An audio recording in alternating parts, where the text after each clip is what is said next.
આ ફેર તો બર્થડે ને બર્થડે બધું તેલ પીવા જ્યું. એ પાસિયા પાટલા ગો આ યાલે હું થયું સલી તું ચમ હવરમાં બગડી છી.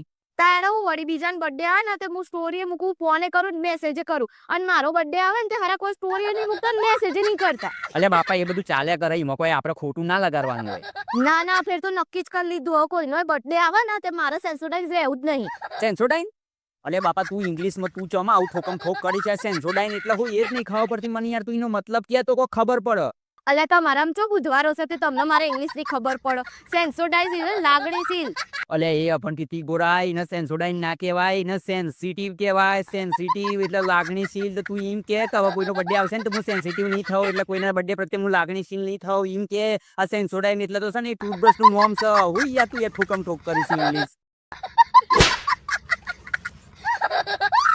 આ તમારે જો સેન્સિટિવ ના સેન્સોડાઇઝ કરવાનું આવે છે તો અમે ખાલી મારી ભાવના સમજો ને.